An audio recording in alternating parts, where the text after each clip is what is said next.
It is clear that there will never be another artist like Sheridan's own Bill Gollings. Gollings himself drew inspiration and followed a line of influential artists which included Frederick Remington and Charlie Russell, men who had seen the West and captured their experience on canvas, a West which sadly no longer exists. For patrons today, Gollings' art is not simply for enjoyment but a record of the past and the way it was.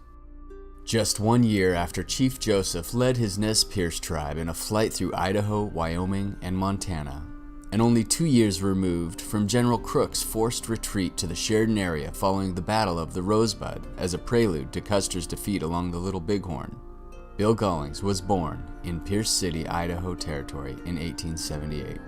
Following his mother's death at a young age, Gollings was sent to live with his grandfather, where interfamily underhandedness led to the family farm vanishing. Gollings was then shipped off to relatives in Chicago before finally, excitedly returning to his newly remarried father in Pierce City.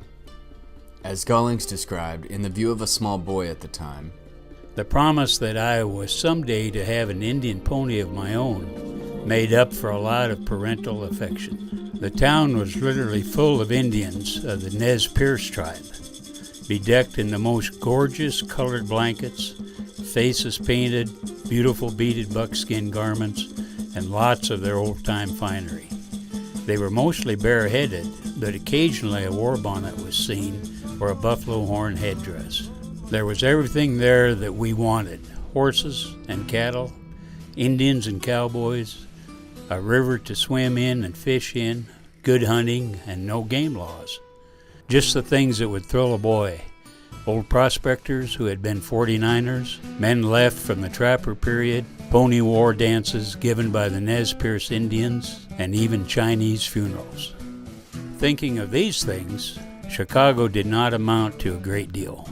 However, Bill's father ran out of luck in Idaho, and Gollings would soon be stuck back in the Midwest. In the spring of 1893, Gollings received his 8th grade diploma, the only one he would ever receive. "If I never get any more use out of any I may get in the future than I got out of this one, I will not need them." The allure of the West had captured Gollings from a young age, and he headed back west as soon as he was able. As Gollings later explained, "I realized the cowboy days were about over. The older men in the game told me as much. Yet I longed to see and be a part of it, at least the last of it." From an early age, Bill Gollings yearned for the West, and upon reaching adulthood, spent his years trying to capture its draw on canvas. To Gollings, this was country worth living in. There were antelope in abundance on the prairies and deer in the hills, besides wolves and coyotes aplenty. It all seemed like a paradise to me.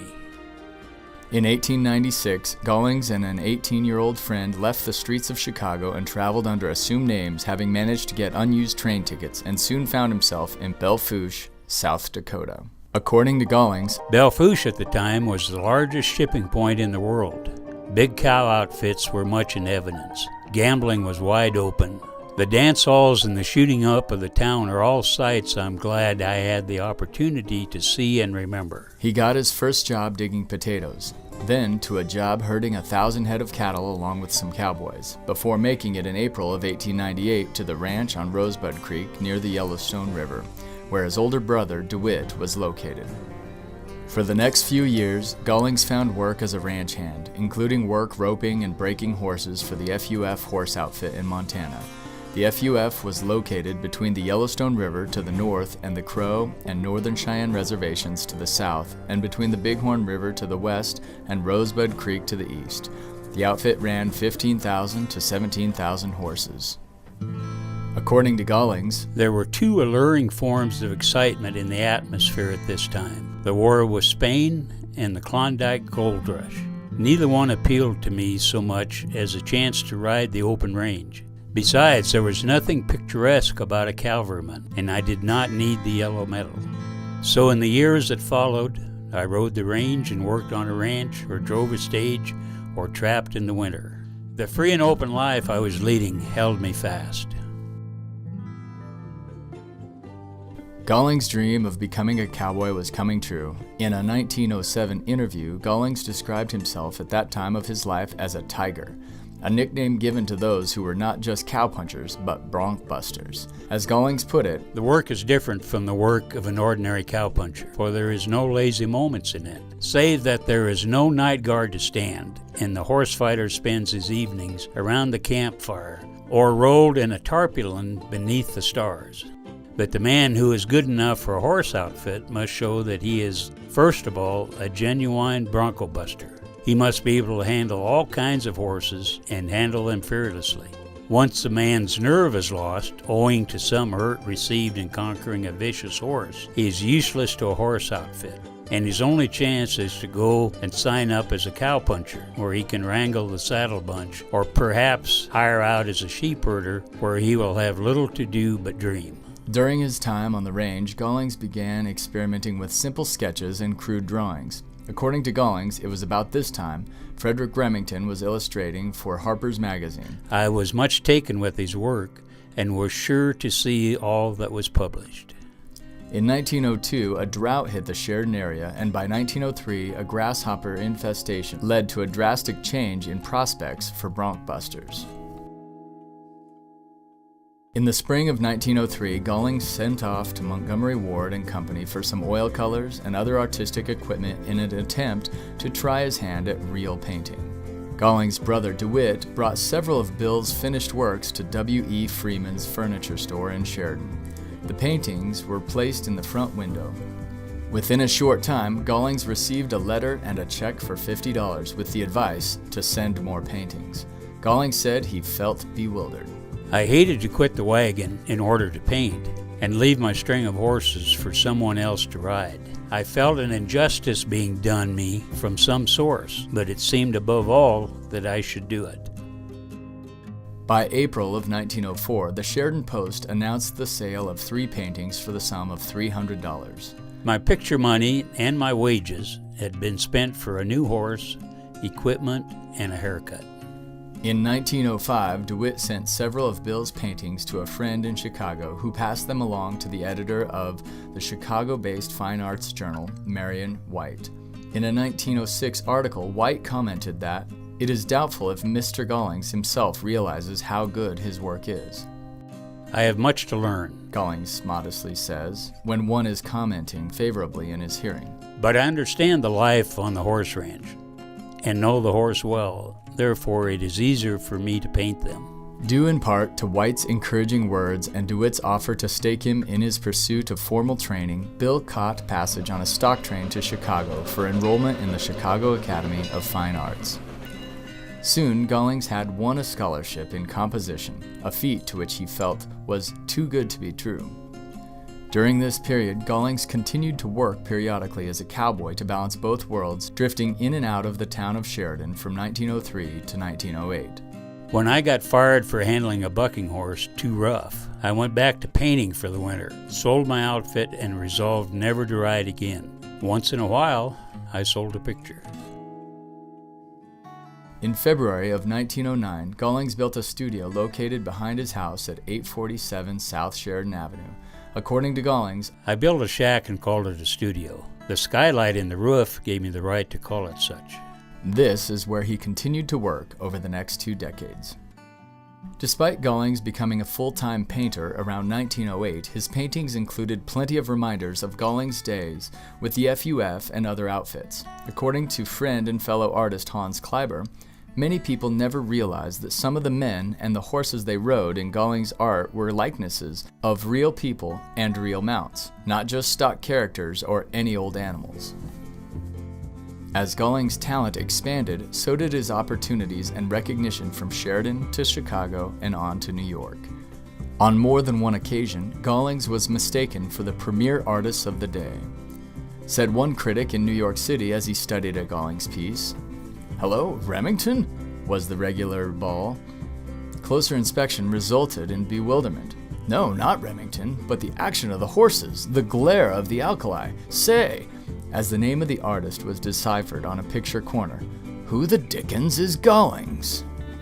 Gollings continued to gain fame as a Western artist. By 1917, Gollings' work was commissioned for placement at the Wyoming State Capitol. 2 Gollings oils hang in each chamber of the Capitol. In the Senate chamber, works include Smoke Signal and Wagon Box Fight. The House chamber includes Overland Stage and Immigrants on the Platte. In a little over a decade, Gollings had gone from a struggling cowpuncher dabbling in art to a full-time artist. But as Gollings lamented in 1923, "Work for the rest of my life is ahead of me, with only one thing that would ever take me from it: to be younger and have the country open and unsettled as it was when I first made writing my profession." By 1921, while Montana had Charlie Russell, Sheridan, Wyoming had its own local legend, Bill Gollings. The connection was even deeper for Sheridan schools. The first paintings were purchased around the same time that local sports headlines were proclaiming that as Ty Cobb was beginning to slow up, a younger player named Babe Ruth was laying claim to the title as the nation's greatest baseball player. To put it another way, the first few paintings were purchased before the old Sheridan High School that was torn down a decade ago was yet to be built. The first hint at a plan for the Sheridan schools to own Gollings' works comes from an article in the Sheridan Enterprise from May 14, 1921. According to the article, about a year ago, the Taylor Parent-Teacher Association began talking and planning of the purchase of a Gollings picture to hang in the school, and it was unanimously voted that each of the schools in the city planned to purchase one of the pictures by the Wyoming popular artist. After a conference with Mr. Gollings, he agreed to paint a picture for each of the schools. The John S. Taylor School was the first local school to purchase a Bill Gollings painting. In May of 1921, the John S. Taylor Parent-Teacher Association purchased The Trouble Message for $150. $100 was raised by the PTA, and the additional $50 was funded by the school district. In today's money, that would be around $2,000. The Trouble Message is the oldest of the works once owned by the local school district and was finished by Gollings in 1913. Prior to being displayed at the John S. Taylor School, the painting gained prestige by spending time at the Wyoming State Capitol in 1917, following the election to governor of local rancher John B. Kendrick. As you can see, the Trouble Message comes in the form of an arrow highlighting a time period in which safe travel in the West was not always guaranteed. This building is sadly the only remaining school building from this era and can be still found on Main Street. In the fall of 1921, the Linden School gathered the funds necessary and became the second school to purchase a Gollings painting. To secure these funds, students in the domestic science and art classes at the Linden School and the ladies of the PTA made gifts to sell during their November Bazaar and drama production. Over $300 was raised, giving the school enough money to purchase 2 paintings. In February of 1922, a cordial invitation was extended to not only the mothers in the Linden district, but all mothers of the city to choose from among 5 Gollings paintings which 2 would be purchased. As noted in Gollings' diary entry from February 10, 1922, the Linden School purchased 2 paintings for $275. The first painting was a 1915 piece known as A Bad Actor, also referred to as Hanging It to Him, and the second, a 1921 piece known as Designers of Trouble, but also referred to as The Trouble Hunters. In January of 1925, Gollings began working on a new painting he intended to submit to Coffeen Elementary School. On March 31, 1925, Gollings finished The Trapper's Return, which was purchased by the Coffeen School. In April of 1925, Gollings wrote a description of The Trapper for the students at Coffeen School. Gollings described the painting and the trappers who were no longer mentioned in histories as those whose mission on earth really found the way for the advance of civilization. His life was one of freedom. According to Gollings' handwritten notes, this painting depicts one of these historical characters. Men who, as Gollings described, rendered service to the Army, immigrants, Mormons, gold seekers, and explorers. We find the names of Carson, Bridger, Baker, Williams, Hamilton, Coulter, and others to whom the West was an open book, long before the days of Buffalo Bill. Bill Gollings no doubt wished to inspire young patrons through his works hanging in schools throughout the city of Sheridan. In fact, one local student who enjoyed hanging out in Gollings' studio was future Sheridan artist Bernard Thomas, whose murals can still be seen in downtown Sheridan. While Gollings' work now had a foothold in 3 of Sheridan's local schools, his work was not yet done. Throughout the 1920s, Bill Gollings continued to work with Sheridan schools to get his artwork displayed. By 1925, Gollings' painting The Trouble Message, which was displayed at the John S. Taylor School, A Bad Actor, and Designers of Trouble at the Linden School, and The Trapper's Return at the Coffeen School. On April 14, 1926, Gollings journeyed up the hill and presented 2 recently finished paintings at the newly constructed Sheridan High School, The Pony Thieves and The Verendreys. While The Verendreys was painted specifically for the high school and bears an inscription that it was dedicated by the class of 1925. Gollings had painted The Pony Thieves from January to May of 1925. When he decided to sell it to the school, he went back and changed the color of the horses and robe. According to Gollings' diary notes from January 11, 1926, this painting, The Verendreys, depicts the first sighting the Bighorn Mountains, 1743 on the 1st of January, the date of discovery. The de la Vérendrye brothers were seeking a passageway to the Pacific from King Louis XIV of France in the winter of 1743, and when they found the snow-covered mountains, they called the area the Land of Shining Mountains. The next day, he received 2 checks from Principal J.J. Marshall. In his diary, Gollings noted that he received 1 check for $150 and the other for $300. Gollings described the paintings as being well received by the school. In May of 1927, Gollings finished and within a few days hung his painting, The Gray Winter, at the Central School located on Sheridan Avenue. Many Bronc fans will remember that the Central School was the location of Sheridan High School's football field for over 90 years and the site of glories on the gridiron, including many state football championships. The Central School lot is still visible today along Sheridan Avenue, but the building constructed in 1920, like the Linden, Coffeen, and Sheridan High School buildings, has since been torn down.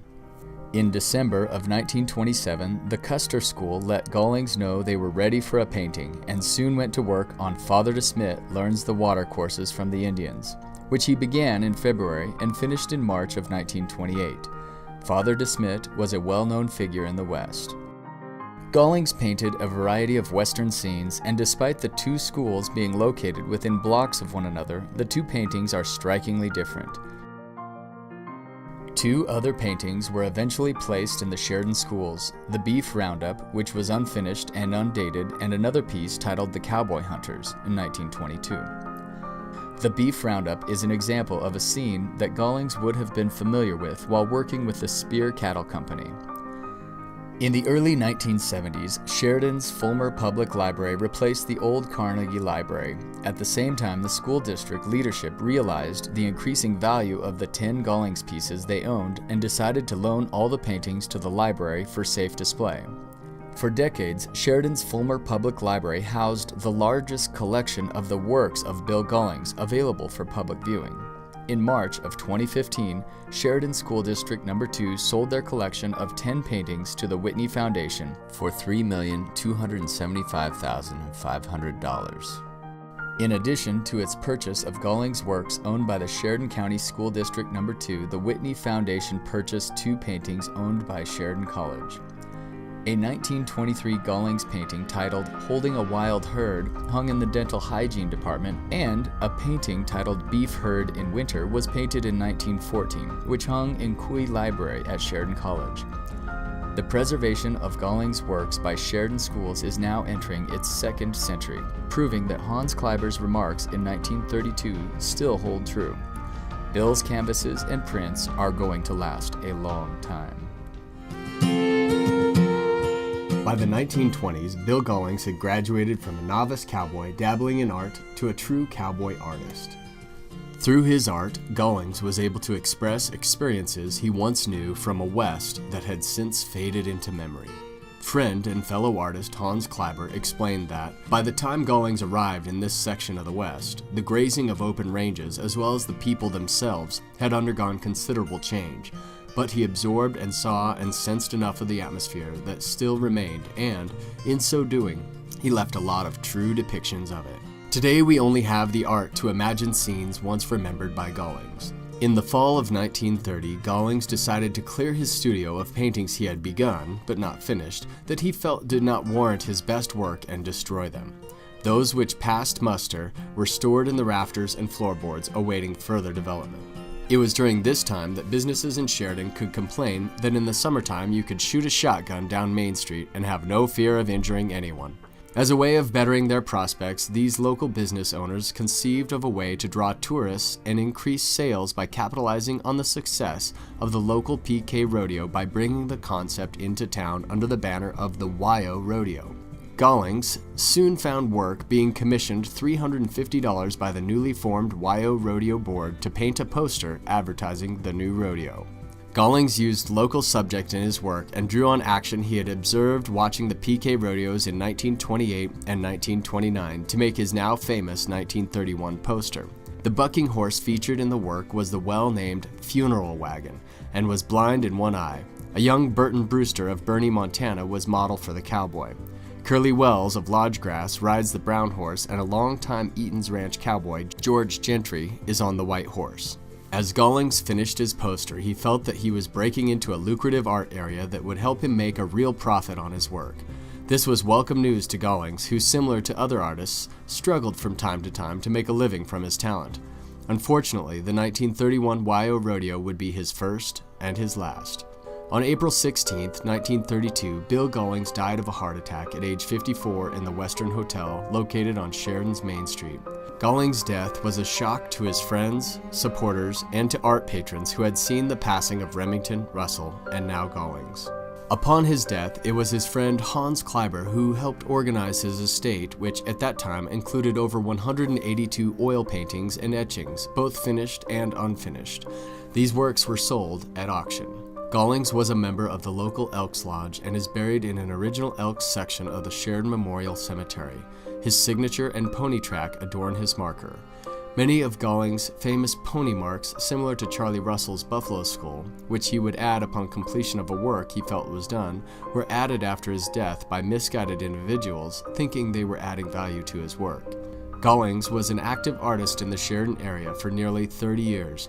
His works number in the hundreds, and although his friends petitioned local residents to create a museum in his honor, his home was ironically torn down as the area was readied for the building of a new coffee school, and his studio was carted off for use as a chicken coop.